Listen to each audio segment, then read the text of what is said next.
네, 다들 지난 2주간 잘 지내셨는지 모르겠습니다.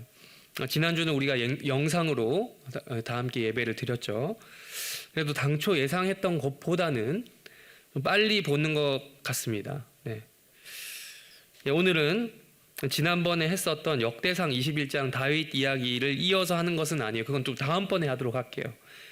다음번에 하도록 하고 타이밍상 뭐 또 여러 가지로 다음번에 하는 게 낫겠다라고 생각이 됩니다. 오늘은 지난주에 또 묵상을 하면서 준비한 말씀을 또 나누도록 하겠습니다. 안타깝게도 이제 코로나19 혹은 우한 폐렴은 전 세계적인 문제가 되고 있는 추세죠. 코로나 바이러스가 유럽에 급속도로 확산되고 있다는 소식이 연일 들려오고 있습니다. 과거에는 그랬죠. 과거에는 전염병이 돌아도 한 지역 혹은 그 한 나라에서 그치는 경우가 많았습니다. 왜 그럴까요? 지역 간의 교류가 지금처럼 활발하지 않았기 때문이죠. 그런데 지금 우리는 어떤 시대를 살고 있습니까? 하루가 안 되는 시간 안에 지구 반대편으로도 이동할 수 있는 시대를 살고 있어요. 이러한 현상에 대해서 그 어느 누구도 부정적으로 이야기한 적이 없었어요. 야, 12시간 만에 바로 저기 가네? 미국 갈 수 있네? 뭐 이런 10시간 만에 가네? 뭐 이런 얘기를 하잖아요. 부정적으로 얘기한 사람이 없었어요. 우리나라도 지금 해외여행을 상당히 많이 다니는 나라 중에 하나죠. 그래서 이러한 국제적 이동이 빠르다라는 것을 그리고 이걸 잘 긍정적으로 잘 활용해 오고 있었어요. 그러나 지금과 같이 국제적인 전염병이 돌고 있는 이 상황에서 그 장점은 오히려 단점이 되고 있습니다. 정말 급속도로 이 정도로 빨리 퍼질 줄 몰라서 저는 뭐 아시아권에서 끝날 줄 알았는데 급속도로 퍼지고 있습니다. 지금 뭐 뉴스 보신 분들 알겠지만 인천공항에는 정말 사람들이 없다라고 하더라고요. 또한 이탈리아를 중심으로 전 유럽에서 지금 확진자들과 사망자들이 확 늘고 있습니다. 지금은 여러분 흑사병이 돌던 그 중세 시대가 아니에요. 지금은 1999년도 아니고 2019년도 아니고 2020년이에요. 이 2020년에 모든 나라들이 주변 국가와의 교류를 문 닫더라라는 거죠.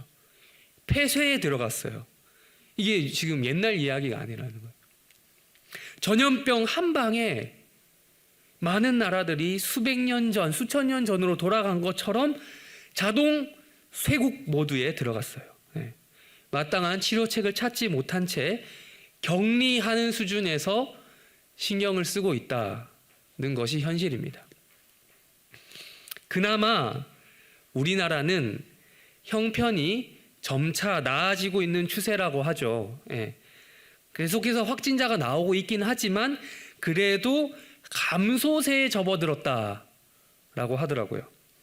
물론 그렇다고 해서 긴장을 늦출 수는 없지만 그나마 다행인 것 같습니다. 그래서 이 와중에 오프라인 예배, 지금 이 자리에 모인 거 있죠. 이 자리에 모여서 나와서 예배를 드려야 되냐 말아야 되냐 이 많은 고민이 있을 줄로 압니다. 물론 그렇다고 해서 여기 나온 사람들이 믿음이 더 강하다, 뭐 좀 더 강한 것 같긴 하지만 더 강하다, 뭐 안 나온 사람들이 믿음이 약하다, 그렇게 쉽게 얘기할 수 없는 상황이에요. 그래서 영상 예배로 드린 사람들 믿음이 없다라거나 뭐 이런 것은 아니죠. 각자 처한 형편이 다 다르기 때문이죠. 예를 들면 뭐 발열 상태에 있다든지 뭐 어떤 특정 지역에 다녀왔다든지 확진자와 직간접적으로 접촉했다라든지 그래서 일정 기간 격리를 해야 되는 상황이라든지, 또한 아무리 본인이 혼자 건강하다 하더라도 혼자 사는 솔로는 말 그대로 독립해서 사는 괜찮겠어요. 그러나 본인 혼자 건강하다고 해서 예배드리고 오고 싶다고 해도 가정적인 상황이 그렇지 않다든지 기타 여러 특수한 상황이 걸려 있다면 역시 이 자리에 올 수 없기 때문입니다. 그러한 개별적인 특수성을 인정함과 동시에 공예배 자체는 다시 지금 열릴 수 있는 그런 상황이 어느 정도 그 환경이 조성되었어요. 그래서 우리가 지금 모일 수 있었던 거죠. 예. 이 말은 교회가 별다른 생각 없이 뭐 조심해 안 한다 이런 말이 아닙니다. 그래도 지금 정도의 상황이라면 안전 수칙을 준수하면서 공예배 정도는 드릴 수 있다라는 겁니다. 형편이. 그래서 사실 몇 주간 사이에 우리 모두 계속해서 여러분 문자를 받고 있어요. 이 봄이 되면 미세먼지 때 많이 뜨는 거 있죠. 그 경고음, 무슨 진짜 전쟁이라도 날 것 같은 경고음. 이제는 워낙 익숙해서 심장이 철렁하지도 않아요. 그 소리가. 계속해서 우리는 문자를 꾸준히 자주 받고 있어요. 요즘 들어서. 지자체적으로 예배를 삼가해달라는 권고사항이 내려오고 있죠. 예. 뭐 강동구에 사시는 강동구청, 예. 하남에 사시는 분 하남시청 뭐 등에서, 저는 구리시청에서 이제 좀 바뀌었어요. 예. 그런 해서 이를 비상 문자로 공지를 받고 있습니다. 예. 그런데 사실 국가가 강제로 종교 행사를 금지시킬 수 있는 권한이 있는 것은 아닙니다. 금지시킬 수가 없어요. 법적으로도. 예.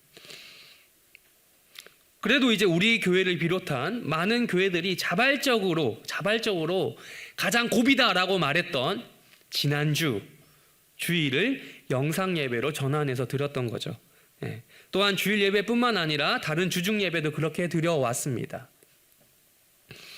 그나마 그래서 조금 형편이 괜찮아지고 있던 찰나에 며칠 전 경기도지사와 기독교 지도자들이 경기도에 있는 기독교 지도자들의 대담에서 몇 가지 원칙을 바탕으로 해서 예배를 드릴 수 있도록 어떤 합의가 된 사항이 있습니다. 여러분 문자를 받으셨거나 기사를 통해서 확인하셨으리라 생각을 하는데요.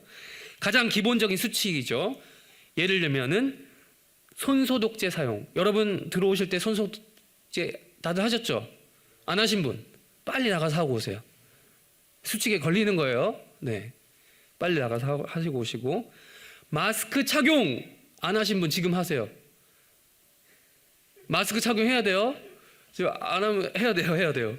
이게 좀 답답해도 지금 여러분 하남시청의 관계자가 여기서 보고 있을 수도 있어요. 감시하고 있을 수도 있어요. 집회 시 이건 지금 안 지키시는 분들이 많은데 뭐죠? 아시죠? 집회 시 몇 미터 이상? 2미터 이상 거리를 유지하셔야 되는데 어떡하죠?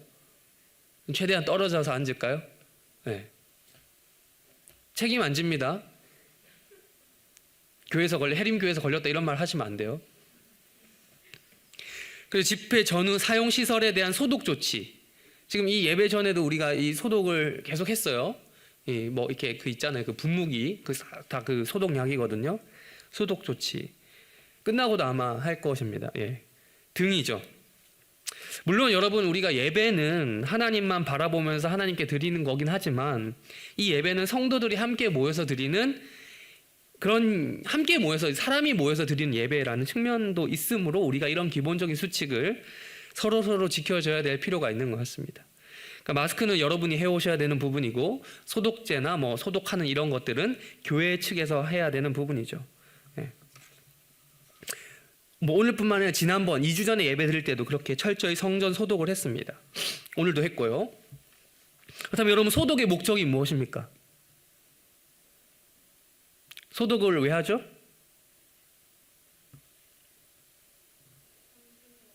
네, 병균을 없애려고. 네, 병균을 없애려고. 그렇죠. 근데 인원이 적으니 참 정겨워요. 네, 편하게 얘기할 수 있어서 참 좋은 것 같아요. 이게 제가 지난번에 이제 사역하던 중고등부 사이즈가 딱 이 정도였거든요. 이거보다 좀 더 많았던 것 같긴 한데 아무튼 편하게 물어보고 대답할 수 있는 분위기인 것 같아서 좋은 것 같습니다. 아무튼 소독을 하는 목적은 바이러스를 제거하기 위해서죠. 청결하게 만들기 위해서. 더러운 바이러스로부터 깨끗하게 하기 위해서, 정결하게 하기 위해서, 청결하게 하기 위해서죠. 이런 것들은 여러분 이 깨끗함, 청결함, 정결함 이거는 성경에서도 상당히 중요한 주제입니다.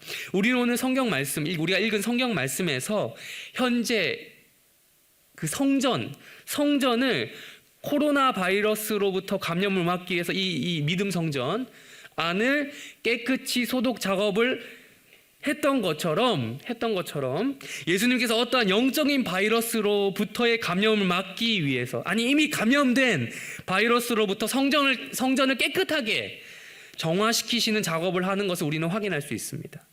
우리 13절을 우리 다시 한번 보겠습니다. 13절. 우리 13절을 한번 읽겠습니다. 시작.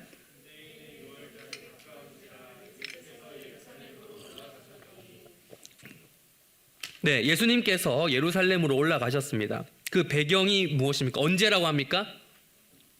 6월절입니다. 예. 다들 잘 아시겠지만 혹시나 모르시는 분들을 위해서 또 말씀드릴게요.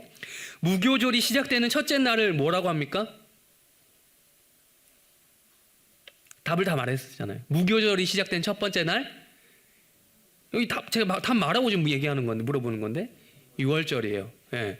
무교절이 모르니까 6월절이라는 이 답을 눈에 보고도 대답을 못하는 거죠. 네. 네. 무교절이 시작되는 첫째 날을 가리켜서 6월절이라고 합니다. 이스라엘 달력으로 치자면 1월 14일 저녁부터 6월절이 시작되고요. 7일 동안 무교절이라고 이 전체 기간을 잡습니다. 네. 지난번에 제가 명절 증후군이라는 설교를 할 때 3대 절기에 대해서 잠깐 언급한 적이 있는데 기억하십니까? 자, 첫 번째 무교절 혹은 6월절 똑같은 말이에요. 그 다음에 뭐죠? 초막절. 근데 그건 세 번째예요. 중간에 빠뜨렸어요. 네. 맥추절 혹은 오순절이죠. 네. 무교절 혹은 6월절, 맥추절 혹은 오순절. 이거 그때 얘기하면서 막 이단들도 이거 아는데 뭐 이거 모르냐 이런 얘기 했던 것 같은데 맞죠? 기억나죠? 이단들이 절기 가지고 여러분 장난친단 말이에요. 여러분 말 건다고 이것도 모르냐면서 여러분 무시하는데 여러분 무시 당할 거예요? 괜찮아요? 네, 어쩔 수 없고요. 그러면 아무튼 어쨌든 그 무교절, 맥추절, 그 다음에 마지막 수장절 혹은 초막절이라 불리는 이 절기 3대 절기가 있습니다. 근데 오늘 지금 찾진 않겠지만 출애굽기 23장에 보면 이 무맥수, 줄여서 무맥수 이 세 가지 절기를 지키라고 말하면서 어떤 명령을 하시냐면 지키는 방법이 뭐냐, 구체적으로 뭐냐, 너희 모든 남자는 매년 3번씩 주 여호와께 보일지니라 라는 말씀이 있어요. 네. 그게 뭐죠? 보인다라는 말이 뭘까요? 이스라엘의 모든 성인 남자는 1년에 3번 그 절기 때마다 어디로 가야 된다? 그 절기를 지키기 위해서 어떤 한 지정된 장소로 가야 된다는 거예요. 물론 예루살렘이라고 출애굽기 23장에 나오지 않아요. 왜냐하면 그때는 갓 출애굽했던 상태이기 때문에 예루살렘이라는 도시가 정해지지 않았어요. 그때는 구별된 장소죠. 어쨌든 하나님께 나아가는 어떤 특별한 장소가 있다라는 겁니다. 훗날에 이제 예루살렘의 성전이 세워지게 되는데 이건 되게 정말 중요한 개념이라서 나중에 제가 그 다윗 얘기하면서 다시 한번 얘기하게 될 텐데요. 어쨌든 고정된 어떤 곳이 있다라는 것입니다. 이 3대 절기를 지키기 위해서 하나님께 나아간다는 그 개념이 실현이 될 거라는 거예요. 그래서 이스라엘의 성인 남성은 무조건 어떤 구별된 장소를 향해서 1년에 3번은 순례길을 떠나야 했습니다. 여러분 순례자 이런 얘기 많이 들어봤죠. 어딜 가는 순례자, 천국 가는 순례자. 그 순례의 그 기본 개념이 출발된 곳이 여기예요. 예루살렘 성전을 향해서 가는 그 남자들, 이스라엘 남성들. 여러분 근데 이것이 순전히 문자적으로 성인 남성들에게만 해당되는 일일까요? 네. 성인 남성을 제외한 이스라엘 다른 빼면은 이스라엘의 여인들, 여성들 그리고 미성년자들에게는 해당되지 않는 일일까요? 아닙니다. 성인 남성이 여러분 집을 비우는 순간 그것도 여러분 집단적으로 그 때가 되면 집을 비운다고 생각을 해보세요. 요즘이야 남편들이 집단적으로 집을 비우든 말든 통장에 입금만 잘 되면 상관없다라고 말씀하시는 분들이 있을 수도 있겠죠. 물론 우리 해림교회 자매들은 그러지 않으리라 생각을 하는데 어쨌든 그런 사실 고대 사회 환경에서 이처럼 위험한 일이 없어요. 왜 그렇습니까?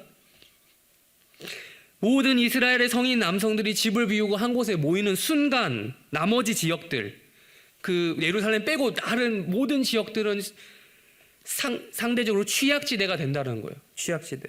단순히 가장의 부재로 식구들이 먹고 살 문제, 생계, 왜 돈을 안 벌어와, 이런 문제를 넘어서서 주변 국가들이 쟤네들 어디 가고 다 없네 하면서 쳐들어올 수 있다는 거예요. 군사를 일으켜서 전쟁을 일으킬 수 있다는 거예요. 그렇게 침략이라도 해온다면 종교 행사로 인해서 무방비인 거잖아요. 종교 행사로 인해서 무방비인 이스라엘에 전쟁을 걸어온다면 이것은 가정뿐 아니라 국가 전체적으로도 위기에 빠질 수 있는 문제라는 것입니다. 그럼에도 불구하고 이스라엘의 모든 남자들은 이 절기를 지키기 위해서 1년에 3번은 반드시 중앙성소를 향해서 순례길을 떠나야 했습니다. 그러니까 이 순례길은 말 그대로 생존을 걸고 목숨을 걸고 가는 길이었어요. 생계를 비롯한 우리 가족과 국가의 안전이 순례길을 걸어가면서 생각하는 거예요. 내가 지금 예루살렘으로 향해서 지금 하나님께서 말씀하신 그 명령을 지키기 위해서 가는데 하나님 우리 가정을 지켜보아여 주시옵소서, 이런 기도를 하는 거예요. 국가의 안전, 가족의 안전이 주님께 달려있다는 그런 신앙 고백을 바탕으로 한 행위가 바로 순례길을 떠나는 것이었어요. 지금 이 시대에 우리가 뭐 관광이나 여행 같은 분위기로 하는 그런 성지순례 아닌 거죠. 하나님께서 모세를 통해서 이스라엘 민족에게 주신 율법을 마무리하면서 출애굽기 23장에서 이 3대 절기가 기록되어 있습니다. 오늘 설교의 전체 결론은 아니지만 여기서 작은 교훈을 하나 얻을 수 있어요. 우리는 어떻게 보면 지금 여기 모인 우리는 어떻게 보면 이스라엘 사람들처럼 어느 정도 이 목숨, 건강을 담보로 이곳 성전에 예배드리러 짧은 순례길을 떠나온 사람들이라고 할 수 있겠죠. 여러분이 어떤 마음을 가지고 이곳에 왔는지 저는 다 알지 못해요. 그냥 무덤덤하게 코로나랑 관계없이 그냥 예배가 뭐 다시 시작됐다라니까 온 사람도 있을 수도 있겠죠. 그럼에도 대부분은 이런 마음일 거라 생각을 합니다. 혹시나 교회 갔다가 코로나가 묻어서 들어오면 어떡할까? 이런 불안한 마음으로 온 사람들도 많을 거라 생각이 됩니다. 1%의 확률은 확률이잖아요. 걸리느냐 마느냐로 따지면 50대 50이잖아요. 그럼에도 불구하고 이렇게 공동체로 모여서 예배 드리는 것이 너무 기다려져서 기대돼서 그것을 바라고 원하는 마음으로 이곳에 왔으리라 저는 생각을 합니다. 그러한 마음이 바로 6월절 및 3대 절기를 지키러 예루살렘 성전으로 올라가는 모든 이스라엘 남성들, 그리고 그 남성들을 보내며 신앙 고백을 집을 지키면서도 신앙 고백을 할 수밖에 없었던 그 여인들과 아이들의 그 고백이 있었던 그런 신앙의 마음이 아닌가 생각이 됩니다. 믿음이죠. 다시 13절로 돌아오겠습니다. 6월절 설명하려다가 이렇게 넘어왔어요. 예수님께서는 이 13절을 보시면 다른 유대인들, 성인 남성 유대인들이 그러했던 것처럼 3대 명절 중에서도 가장 큰 명절인 6월절을 앞두고 예루살렘에 올라가셨습니다. 예수님께서 똑같이 아까 말씀드린 것처럼 이스라엘 성인 남성의 의무를 예수님께서 또한 수행하신 거예요. 예루살렘에 올라가신 이유는 당연히 성전 방문에서 뭐 하려고? 제사를 드리려고 가신 거죠. 근데 가셔서 예수님이 제사를 평범한 이야기였다면 여기서 이런 얘기가 나와야 되죠. 예수님이 성전에 가셔서 어떤 평범한 이스라엘 남자들처럼 제사를 드리셨다 이래야 되는데 그게 아니라는 거죠. 14절부터 16절까지 다시 한번 읽도록 하겠습니다. 시작.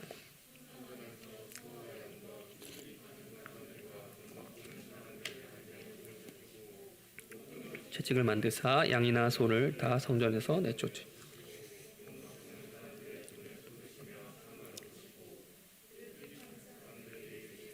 그래서 여기서 가져가라. 내 아버지의 집으로 장사하는 집을 만들지 말라 하시. 그럼 어떤 행동을 하셨는지 동사로 살펴보겠습니다. 동사 각각. 14절 보셨습니다. 무엇을 보셨습니까? 소와 양과 비둘기 파는 사람들과 돈 바꾸는 사람들이 앉아 있는 것을 보셨습니다. 15절 내쫓으셨습니다. 쏟으셨습니다. 엎으셨습니다. 무엇을 내쫓고 쏟으시고 엎으셨습니까? 양이나 소를 성전에서 내쫓으셨고 돈 바꾸는 사람들의 돈을 쏟으셨고 상을 엎으셨습니다. 16절 이르셨습니다. 즉 말씀하셨습니다. 무엇을 말씀하셨습니까? 이 비둘기들을 가져가라고 말씀하셨습니다. 내 아버지의 집으로 장사하는 집을 만들지 말라라고 하셨습니다. 여러분 이 사건 우리가 매우 잘 알죠. 그 유명한 예수님의 성전 정화 사건이라 불리는 사건입니다. 예수님께서 성전을 뒤엎은 거예요. 그렇다면 여러분 과연 이 일이 얼마나 심각한 수준이기에 예수님께서 성전을 뒤엎을 정도였냐. 예. 우리 예수님 하면 되게 이미지가 되게 선한 이미지잖아요. 항상 자비롭고 자애로운 미소. 예, 그런 이미지로 알고 있는데 예수님이 여기서 나오는 이미지는 예수님 완전 흥분해서 뒤엎는 그런 이미지로 나오는 거죠. 우리가 아는 그런 이미지가 아니에요. 성전에서 어떤 행위가 이루어져 있었길래 바로 소와 양과 비둘기 파는 사람, 돈 바꾸는 사람도 있었다는 거죠. 그래서 예수님께서 보시더니 가만히 있지 않고 다 뒤엎어 버리셨어요. 근데 여러분 이 본문을 우리가 단순히 딱 1차적으로 그냥 읽으면 이런 느낌을 받죠. 종교인들이 타락했구나. 네. 이런 식으로 섣불리 결론을 내리는데요. 그러지 말고 좀 더 본문을 살펴보도록 하겠습니다. 조금만 더 생각해 보겠습니다. 여러분 이 행위들 있죠. 소와 양과 이런 동물들 파는 것 다 누구를 위한 것일까요? 뭐 하려고 동물을 파는 거죠? 제사를 드리기 위해서죠. 하나님께 드릴 제사와 관련된 동물이어서 그냥 잡아먹을 동물 파는 게 아니잖아요. 네. 하나님께 드릴 그리고 환전, 돈 바꾸는 것도 무엇을 위해서입니까? 환전 왜 하죠? 네, 헌금하려고. 예. 예수님은 여러분 하나님이세요. 예수님 하나님인 거 믿으시죠? 예. 예수님 하나님이세요. 구약 시대에 하나님께서 시켜서 제사 제도를 만든 거잖아요. 헌금 제도도 그렇게 만들어진 거잖아요. 그런데 왜 지금 그걸 방해하고 계시냐고요. 당사자께서 시켜놓고는 왜 이러는 거냐고. 셀프 디스하는 거예요? 아니면 이 행동이 예수님은 곧 하나님이랑 다른 분이다, 나는 하나님이랑 달라라는 걸 얘기하는 겁니까? 아니죠. 똑같은 분인데. 그렇다면 유대인들이 말한 대로 예수님은 하나님의 아들이 아니라는 건데 그냥 자칭 하나님이다라고 말하는 미친 자인 거죠. 예수님은. 근데 그건 아니라는 거죠. 이 행위들은 나름 다 하나님께 제사 드리려고 당시 이스라엘 사회도 시대가 발전했을 거 아니에요. 옛날이랑 다를 거 아니에요.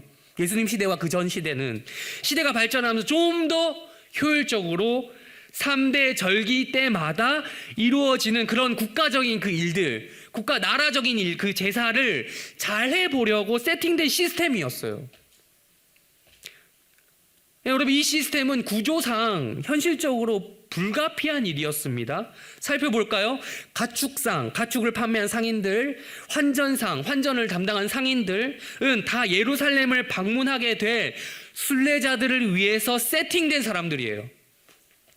순례자들이 예루살렘에서 제사를 잘 드리게 도와주는 일종의 서비스업에 종사하는 사람들이에요. 소, 양, 비둘기. 처음에 제사 드리라고 했을 때 어떻게 했을까요? 처음 이 제도가 시행이 됐을 때 가져왔겠죠. 직접 먼 길을 떠나면서 한 마리 끌고 오고 그랬겠죠. 근데 그러려면 얼마나 피곤하겠습니까?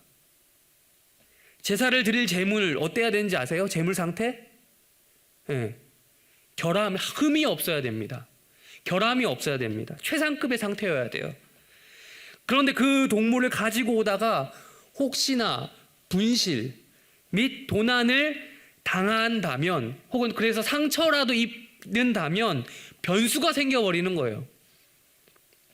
또한 지금 여러분 이스라엘은 독립국가가 아니라 로마의 지배를 받고 있는 형편입니다. 그래서 이 돈도 뭐가 통용될까요? 어느 나라 돈? 공식 화폐는 어디? 예, 로마 돈이었어요. 로마 돈. 근데 여러분 이 동전을 그대로 바칠 수가 없었어요. 왜 그랬을까요? 동전을 그대로 헌금을 할 수 없어요. 환전을 할 수밖에 없었던 이유가 있었어요.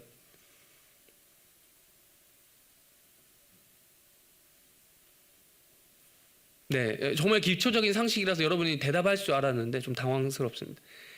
동전에는 누구의 얼굴이 있었어요? 누구의 얼굴? 네, 로마 황제의 얼굴이 있었어요.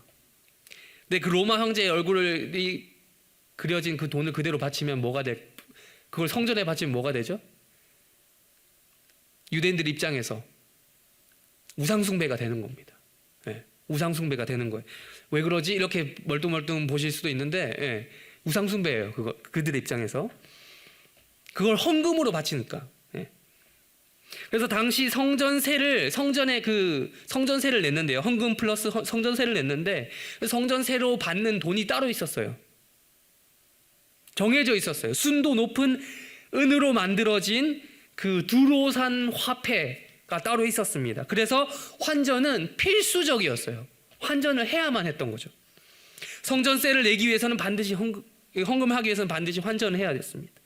그래서 여러분 제사 드리는 행위, 성전세를 내는 행위는 율법에 분명히 지시하고 있는 여러분 선한 행위라는 것을 우리가 기억해야 될 필요가 있습니다. 이게 나쁜 행위가 아니에요. 여러분 이걸 내면서 아니 돈 내는 게 나쁜 거 아니야? 뭐 이렇게 아니에요. 그거 잘못했다고 하는 게 아니에요. 동물 사고 파는 행위 나쁜 거 아니에요. 네. 그 자체로는 아무런 문제가 되지 않습니다. 그렇다면 예수님은 이러한 정황과 형편을 몰라서 분위기 파악을 못하셔서 시대에 뒤처지셔서 눈치 없으셔서 이렇게 뒤엎으신 걸까요? 네. 근데 사실 이 상인들의 배후를 살펴봐야 합니다. 상인들의 배후에는 누가 있었을까요? 상인들의 배후에는 이 성전을 관리하는 대제사장을 중심으로 한 유대인 종교 지도자들이 있었습니다. 그들은 순례자들을 위한 맞춤형 서비스를 준비했던 거죠.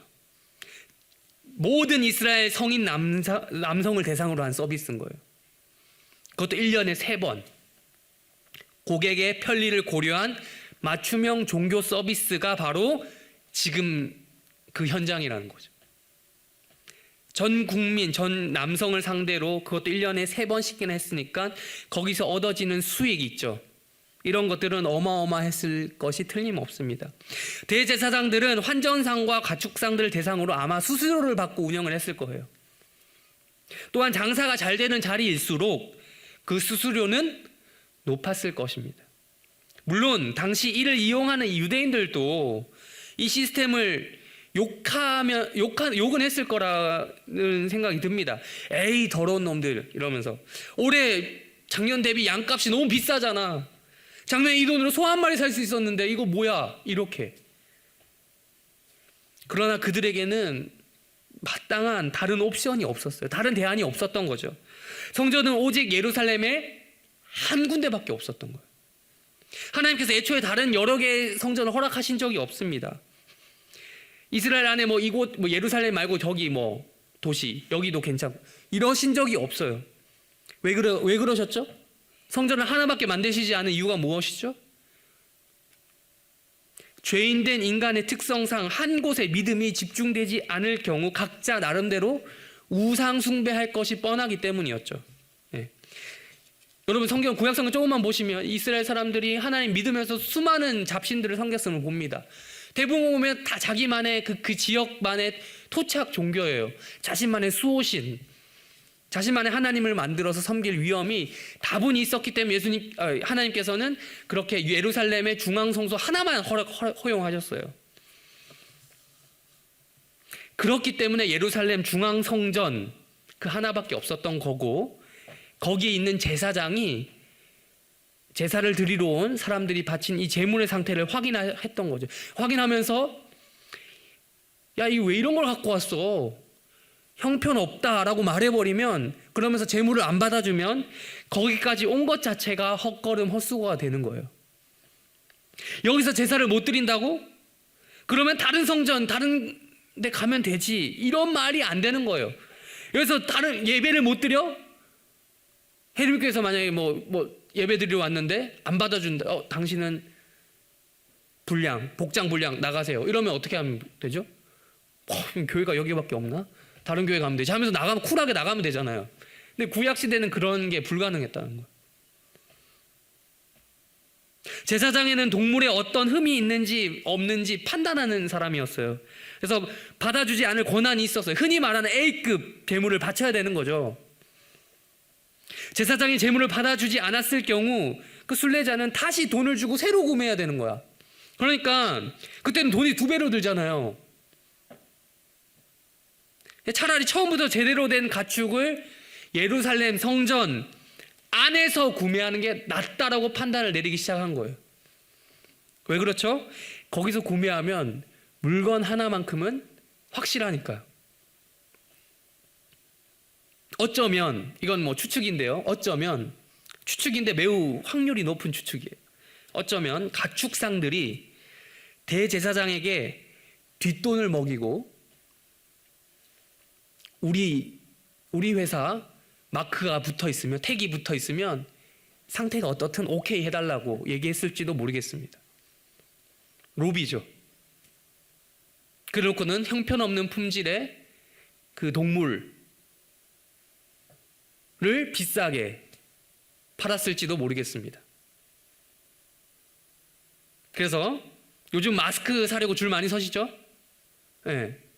여기서 줄 서보신 분, 다들 서보셨는데 안 서보신 분, 줄 안 서보신 분, 안 서보신 분이 더 많네요. 네. 역시 젊은 분들이 건강하셔서 다, 그리고 또 어디 또 두하시는 루트가 있으신가 보네요. 네. 아무튼 이렇게 마스크 사려고 줄 서듯이 그 가축상, 그 시즌만 되면, 절기 시즌만 되면 그 가축상에게 사서 동물을 사려고 줄 서서 샀을지도 모르겠어요. 프리미엄이 붙어 있으니까요. 사실 유대인들도 제사에 참여함으로 제사를 드림으로써 제사함과 용서가 이루어져야지, 제사를 제대로 받아주셔야지 마음 편히 고향으로 돌아가 다시 생활할 수 있었기 때문에 그렇게 욕을 하면서도 에이 왜 이래 이렇게 욕을 하면서도 그 누구보다도 스스로 그 맞춤형 종교 서비스 시스템에 충실한 구매자가 되었던 거겠죠. 서비스를 제공하는 자나 서비스를 이용하는 자가 서로가 윈윈이기 때문에. 여러분, 거래는 항상 윈윈이에요. 윈윈. 너도 좋고 나도 좋아야 성사되는 게 거래잖아요. 내가 싫은데 거래가 성사되면 그건 호구죠. 네. 윈윈 거래가 되려면, 그렇게 성사가 되려면 느끼기에 투자 대비, 돈을 내는 사람 입장에서 투자 대비 효과가 확실하게 있어야 돼요. 비싸게 내도 좋아요. 비싸게 낸 만큼 그 효과가 있으면 만족하는 거잖아요. 서비스라는 것이. 기브 앤 테이크도 철저히 그런 것에 입각한 원리죠. 주는 게 있으면 얻는 게 있어야 돼요. 어쩌면 순례자들은 우리들이 쇼핑을 하듯 가성비가 뛰어난 제사용 동물을 찾아서 그 성전 안을 헤매고 있었을지도 모르겠습니다. 그러면서 광고를 이렇게 했을지도 모르겠어요. 돈만 내세요. 가성비 최고의 제물이 준비되어 있습니다. 제사 시작부터 끝까지 책임집니다. 제사 먹고 마음 편히 고향으로 돌아가 생업에 종사하세요. 돈 많이 버세요. 돌아가서. 다음에도 또 오세요. 소를 3번 구매하면 다음에 무료로 양 1마리 드립니다. 양으로 3번 구매하시면 다음에 무료로 비둘기 1마리 드립니다. 서비스.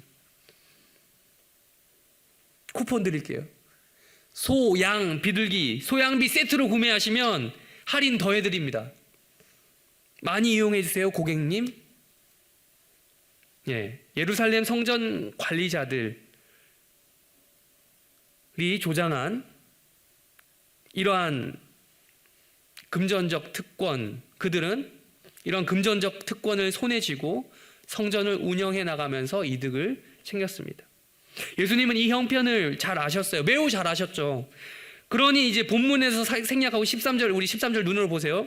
13절에 보시면 13절 예루살렘에 도착하자마자 14절로 넘어가서 바로 스트레이트로 성전에 간 거예요. 그 얘기가 나오는 거예요. 작심하고 갔다라는 것을 느낄 수 있습니다. 가셔서 성전을 뒤엎기 시작하신 거예요. 그런데 예수님 지금 성전을 운영해 나가면서 이득을 챙긴 행위 자체를 뭐라고 하신 겁니까? 성전을 운영해 나가면서 이득을 챙긴 그 자체를 뭐라고 하는 것이 아닙니다. 네. 그럼 무엇 때문에? 예수님이 지적한 건 뭘까요? 간단합니다. 어디라는 게 중요해요. 어디. 어디서? 성전 안에서. 성전 안에서 그런 행위들을 하고 있기 때문에 문제가 됐다라는 거. 성전 안에서.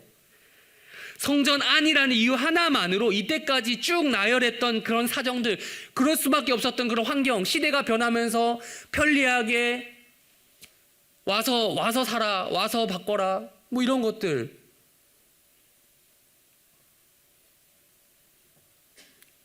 그럴 수밖에 없었던 이유들, 그거에 어떻던가 그럴 수밖에 없었던 정황들, 뭐 이런 건 상관없이 예수님께서 보시기에는 더러웠던 거예요, 그게. 성전 안에서 했기 때문에. 예수님 볼 때 성전은 더러웠어요. 성전 안이 더러웠어요.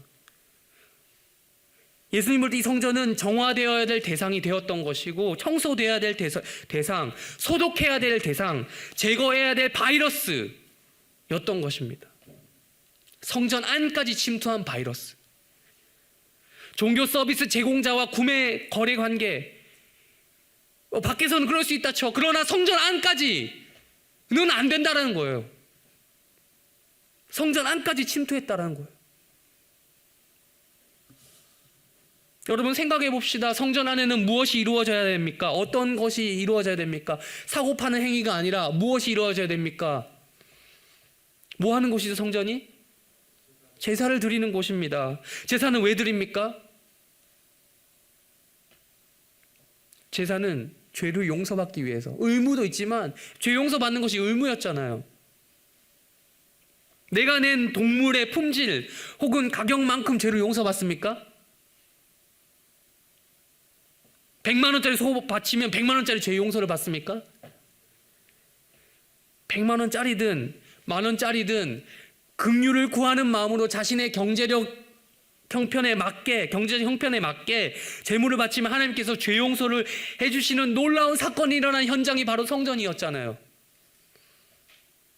죄 용서의 현장은 상호 교환, 주고받는, 사고 파는 기브 앤 테이크 거래 현장이 아니잖아요. 일방적인 은혜가 쏟아 부어지는 곳이 성전이었어요.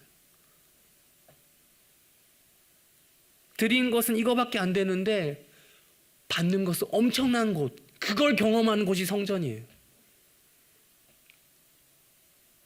일방적으로 부어주시는 하나님의 은혜, 그 은혜에 의해서 내가 죄를 용서함 받았어. 그렇다면 어떤 효과가 있겠습니까? 기쁜 거예요. 즐거운 겁니다. 죄사함의 은혜와 그에 따른 기쁨이 있으면 행복하게 돼요. 행복한 삶. 그럼 기쁜 마음으로 정말 다시 고향으로 돌아가는 거예요. 1년에 3번 어떻게 보면 되게 많은 것으로 느껴질 수 있는데, 그들에게 공식적인 예배, 이스라엘 사람들의 공식적인 예배는 어떻게 보면 3번.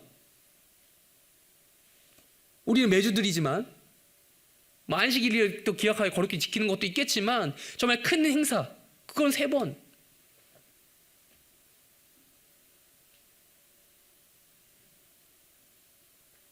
근데 이게 행복한 거예요.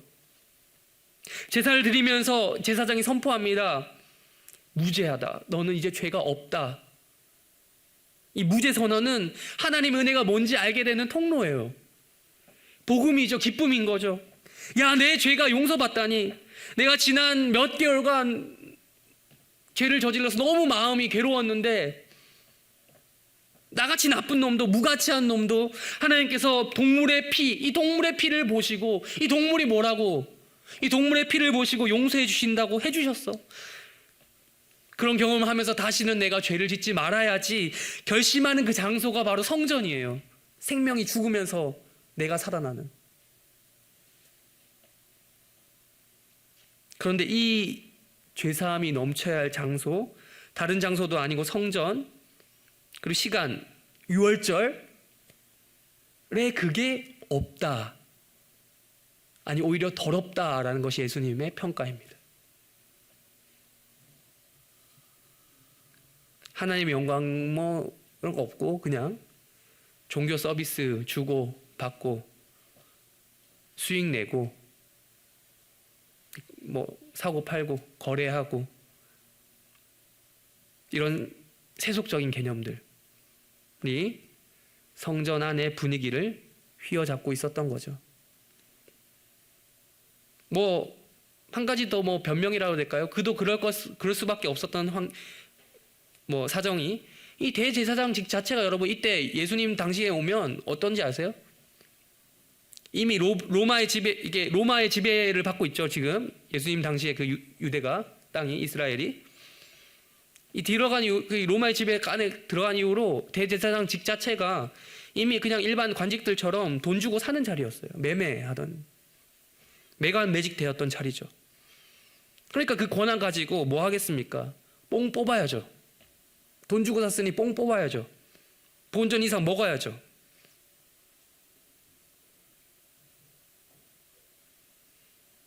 이게 바로 예수님께서 보시기에는 잘못된 성전의 현실이죠.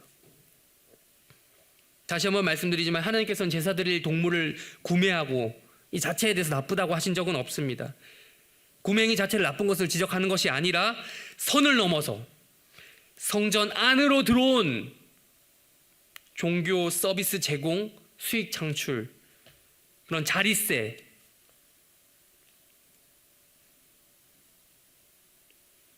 이것은 선을 넘은 것입니다. 이를 보고 예수님께서 느끼신 감정은 단 하나입니다. 더럽다, 불결하다, 거룩하지 않다. 그러나 구별돼야 되는 건데 그렇지 않았기 때문인 거죠. 여러분, 성전은 우리가 가진 재화가 무엇입니까? 대표적으로 두 가지가 있겠죠. 돈이 있겠고요. 또 하나, 돈으로 살 수 없는 더 중요한 것, 시간이 있습니다. 돈이나 시간을 투자해서, 우리의 재화, 돈이나 시간을 투자해서 죄 사함이라는 종교적이고 도덕적인 만족감을 얻는 곳이 아닙니다. 성전은 그런 곳이 아니에요. 투자 대비 효과를 얻어내는 곳이 아니라고요. 우리가 만약 그것을 얻기 위해서 이 자리에 앉아 있다. 내 시간, 여러분 헌금이야. 헌금 세상 사람들이 헌금 막 얘기하잖아요. 교회가 헌금 받으려고 이번에도 난리친다. 이런 거 많이 보셨죠? 기사들. 왜 자꾸 모이려고 하냐. 또 교회에 헌금이 부족하다. 그것도 또 헌금도 또 헌금이라는 단어를 몰라. 성금이라고 써요. 성금. 성금 여기가 불우이웃이에요? 성금은 구제하는, 성금이라고 얘기하는 사람도 있더라고. 맞춤법을 몰라서 그런지, 그 용어를 몰라서 그런지. 아무튼 헌금 얘기하는데, 여러분 헌금보다 더 무서운 것은 시간을 투자한다는 거예요. 돈보다. 이 시간, 이 황금 같은 이 시간, 여러분 이 시간에 일하면 돈 더 받잖아요. 시간. 그런 여러분 돈이나 시간을 투자해서, 그런 재화를 투자해서 종교적인 죄사함이라니 만족감을 얻는 곳이 성전이 아니라고요. 투자 대비 효과를 얻을 수 있는 곳이 아니라고요. 만약 그런 마음으로 여기 앉아 있다면 우리는 중세시대 때 면죄부 사고 판 사람이랑 똑같은 거예요. 16절에서 예수님께서 그렇게 말씀하신 거죠. 내 아버지의 집으로 장사하는 집을 만들지 말라. 사고 팔지 말라.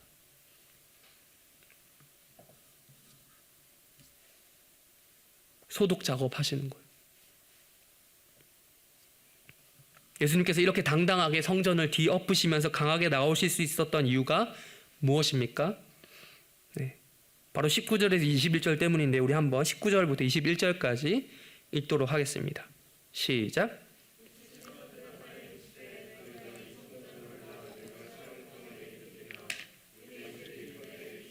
(46년) 동안의 시험권을 내가 3일 동안에 일으키겠느냐 하더라. 그러나 예수는 성전된 자기 육체를 가리켜 말씀하신 것이다. 한마디로 여러분, 성전이 누구 거다? 성전은 내 거야, 예수님 거야 라는 거예요. 성전의 소유주 예수님. 당연하죠. 하나님이 거니까, 하나님이시니까 예수님이. 그 말씀 하시는 거예요. 예수님이 성전을 뒤엎을 수 있었던 거는 내 건데 너희들이 왜? 라는 거죠. 자기 몸을 성전이라고 하시는데 당연히 자기 몸을 더럽히는 것들을 용납할 수가 없었겠죠. 직접 보시니 더 분이 차올라오셨겠죠. 설교가 지금 다 끝나가는 마당이지만 다시 한 번만 시간적 배경, 공간적 배경 언급해 보겠습니다. 시간적 배경 언제입니까? 6월절. 공간적 배경은 성전, 예루살렘 성전. 6월절의 성전, 이것은 19절, 20절에 나오는 것 충분히 유추할 수 있죠. 예수님이 어떤 사역을 예고하는 것이죠? 6월절이고 성전 자기 몸이고 성전은 무너지겠대요. 그게 뭘 얘기하는 거죠? 예수님의 십자가 사역이에요. 이거 기독교 조금이라도 이 기독교적인 그 바탕이 있는 사람이랑 쉽게 알 수 있는 얘기죠. 십자가 사역이에요. 예수님께서 19절에서 예고하고 계시듯이 성전이 더럽혀진 것처럼 자기 몸도 결국 더럽혀지고 유대인들에게 더럽혀지다 못해 수치를 받다 못해 어떻게 되신다? 파괴된다라는 거예요. 그걸 이미 알고 계셨어요. 요한복음 2장에서. 인간들은 성전을 더럽히고 더 나아가서 예수님의 몸을 파괴시켰습니다. 그런데 오히려 하나님의 뜻은 성취된다라는 것이 놀라운 거예요. 예수님의 몸이 더럽혀지고 끝내 파괴되는 일로 인해서 성전의 기능이 완성되는 거죠. 어떤 기능입니까? 제사가 완성되는 것입니다. 예수님의 십자가 죽음으로 인해서 제사가 완성되는 거죠. 영원한 제사를 예수님께서 단 한 번에 드리시게 된 것을 요한복음 2장에서부터 예수님께서 예고하셨어요. 말씀을 정리하겠습니다. 이번에 코로나 19죠. 19 사태로 인해 많은 일들을 겪었습니다. 이렇게 소독에 신경 쓰면서 적어도 제가 태어난 이후로 84년생인데 이후로 이렇게 소독에 신경 쓰면서 전국적으로 마스크를 착용하고 다니는 장면을 본 적이 없어요. 미래에 언젠가 공기가 오염되면 그 뭐 만화나 뭐 이런 거 있죠. 영화 같은 데서 그런 걸 본 적은 있는데 상상은 해본 적이 있는데 실제로 마스크에 공기 정화통이 달린 것도 있더라고요. 요즘에는 그 뭐 이렇게 약간 그 방독면처럼 진짜 그런 날이 온 게 아닌가 새삼 느낍니다. 바이러스로 인해서 세상이 많이 오염되었어요. 이 바이러스는 인간의 죄가 이 세상에 지속적으로 남기고 있는 그 부산물이에요. 확진자가 오간 곳마다 그리고 공공시설마다 소독한다고 난리입니다. 청결해야 하기 때문에, 깨끗해야 하기 때문에. 소독을 하고 또 해야 또 바이러스가 사라집니다. 한국의 모든 교회가 지금 이것 때문에 난리예요. 신천지 때문이라고는 하지만 어쨌든 유난히 시설 중에서 한국 모든 교회가 이로 인해 소독한다고 지금 고생하고 있어요. 작은 교회들부터 큰 교회까지. 그렇습니다. 여러분 맞아요. 성전은 깨끗해야 되는 곳입니다. 우리가 이 말씀을 통해서 얻을 수 있는 교훈은 무엇입니까? 우리도 예수님처럼 한국 교회를 뒤엎어버리자 이거예요. 이것을 얼핏 읽으면 그런 결론을 도출할 수 있는 사람들이 많이 있어요. 특별히 혁명의 틀을 가지고 약간 사회주의에 심취해 있는 분들 이런 걸 읽으면 예수님 혁명가다 이렇게 얘기하시는 분도 있을 수도 있겠어요. 그건 아니에요. 예수님 혁명가가 아니세요. 혁명가는 다른 일을 어떻게 하는 거지만 예수님 자기 몸을 죽였잖아요. 오늘 말씀을 통해 얻을 수 있는 교훈은 무엇입니까? 바로 소독되어져야 할 우리의 모습입니다. 단순히 바이러스를 제거하기 위해서 우리의 육체를 위해 항상 공공시설을 소독하고 손소독을 습관화하는 것도 당연히 해야겠지만 우리는 지난주 그리고 계속해서 예배를 드리지 못하는 상황을 통해서 예수님께서 성전 밖으로 유대인들 상인들 다 쫓아보내신 것처럼 그런 멘탈을 가진 우리도 예배당 밖으로 성전 밖으로 쫓아보내시는 것은 아니었을까 생각해 보아야 하는 거죠. 이런 묵상을 통해서 곱씹으면서 우리의 영혼이 소독되어져야 하는 것이죠. 어쩌면 몇 주 전 들었던 우리 담임 목사님 설교 기억하십니까? 그때는 대예배에서 설교하셨는데 여기서도 우리 봤었죠. 말라기 말씀, 성전 문을 제발 좀 닫아라. 성대모사 하고 싶은데 제가 리더 모임이 아니어서 성대모사를 못 하겠어요. 리더 모임은 편하게 하는데 여기서 좀 저랑 친밀하지 않은 분들이 많이 좀 계신 것 같아서 민망해서 못하겠습니다. 성전 문을 제발 좀 닫아라라고 들었던 말씀을 오늘 요한복음 2장 본문에서 예수님께서 실천하는 거죠. 실천편인 거예요. 실천편.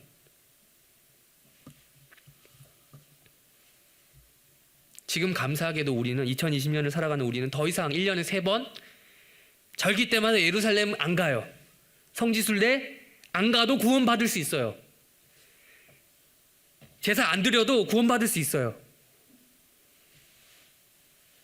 예수님의 몸이 파괴된 그 사건 때문에, 십자가 죽음 때문에 괜찮아요.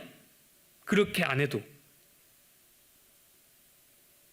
근데 이것은 우리 안에 침투한 그 예수님의 그 십자가 죽음이 우리 안에 침투한 모든 세속 그 바이러스, 세속적인 가치관, 장사하는 가치관, 사고 파는 그 가치관을 교회 안에서조차, 이 성전 안에서조차 적용하려고 하는 우리의 본능을 소독하는 작업을. 예수님 십자가 사역이. 우리의 영적인 바이러스가 제거된 것입니다. 십자가 사역으로. 성전 안에서 이루어지는 그런 행위. 여러분, 한국 교회를 보십시오. 얼마든지 이러한 종교적인 상행위가 일어날 수 있습니다. 목사를 종교적인 서비스를 해주는 직원으로, 성도는 종교적인 서비스를 받는 고객으로 이해할 수도 있어요. 실제로 그렇게 보이는 교회들이 좀 있습니다. 특정 교회를 제가 뭐 이렇게 하려고는 아니지만 그런 경우들이 여러분도 뭐 보면 아시잖아요. 헌금을 내고 이 정도의 봉사를 하고 이 정도 헌신을 하니까 그에 상응하는 대우를 해달라.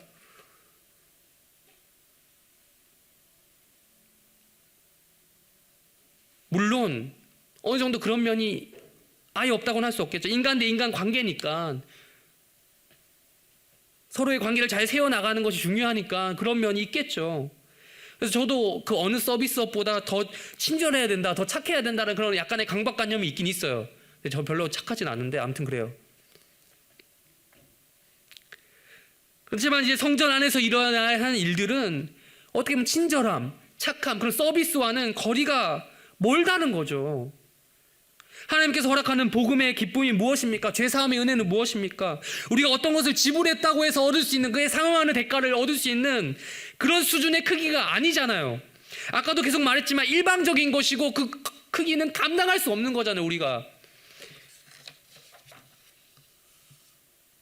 여러분, 우리는 정화되어야 돼요. 소독되어야 돼요. 우리의 영혼이 깨끗이 청소되어야 돼요. 이번 코로나19 사태를 겪으면서 심각하게 느끼는 거 제가 뭔지 아십니까? 물론 뭐 심각하게 느낀다는 게 다른 사람만 그런 게 저 자신도 그렇게 생각을 해요. 교회 내 구성원들 있죠. 특별히 청년들. 이단보다 더 무서운 게 있어요. 교회 안에 청년들이 복음에 무관심하다는 거예요. 그럼 복음에 무관심하면 어디로 빠집니까? 세속화의 길로 빠지는 거죠. 적어도 여러분 이단들 얘기할 때마다 여러분 이단들 그냥 무작정 뭐 이단이 뭐가 잘못된지도 모르고 비판하는 사람들 보고 제가 하는 말이 있는데, 연탄재 함부로 발로 차지 마라. 그 시 아시죠? 너는 언제 한 번이라도 뜨거워 봤느냐, 이 시 있잖아요.